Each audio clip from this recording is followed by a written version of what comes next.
एक हिरण का बच्चा बचपन में अपने माता पिता और परिवार से बिछड़ गया था, जिससे वह बहुत उदास हो गया। एक दिन वह एक पेड़ के पास हरी घास खा रहा था। तभी उसने एक शेर को देखा। शेर को देखकर वह बहुत डर गया। शेर ने उससे पूछा, बच्चे, तुम्हारा परिवार कहाँ है? और तुम तो बहुत बहादुर हो जो मुझे देखकर भी भागे नहीं। हिरण ने उसे बताया कि मैं अपने झुंड से बिछड़ गया हूँ। अगर आप मुझे, एक छोटे बच्चे को खा भी लेंगे तो आपका पेट नहीं भरेगा। आप मुझे अपने साथ रख लीजिए जब तक आप बूढ़े नहीं हो जाते, और जब आप बूढ़े हो जाएंगे और शिकार नहीं कर पाएंगे तब आप मुझे खा लीजिए।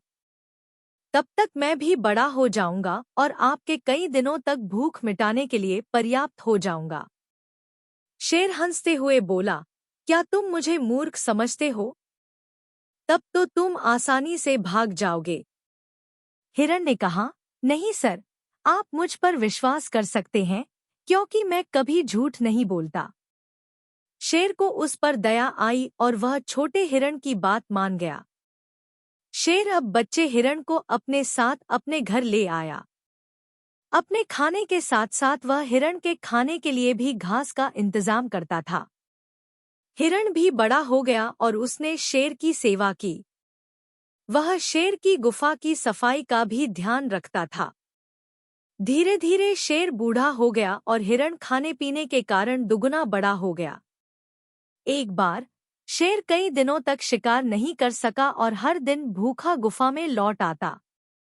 हिरण ने शेर को भूखा देखा और उससे कहा, महाराज, जैसा कि मैंने आपसे वादा किया था, जब मैं बड़ा हो जाऊंगा और आप शिकार करने में असमर्थ हो जाएंगे, आप मुझे मारकर अपनी भूख को कई दिनों के लिए शांत कर सकते हैं। आज वह समय आ गया है। आप मेरी हत्या कर अपनी भूख को शांत करें। यह सुनकर शेर भावुक हो गया और कहा, तुम इतने सालों से मेरी गुफा में रह रहे हो। अपने बेटे तक का सहयोग नहीं मिलता जैसा तुमने मेरा साथ दिया है। तुम मेरे बेटे की तरह हो, और क्या कोई पिता कभी अपने बच्चों को चोट पहुंचाता है? अब हर दिन हिरण शेर के लिए अन्य जानवरों के बचे हुए मांस को लाता ताकि वह जीवित रह सके और दोनों खुशी खुशी साथ रहने लगे। इस कहानी से हमें यह सीख मिलती है कि सत्य और ईमानदारी का फल अवश्य मिलता है।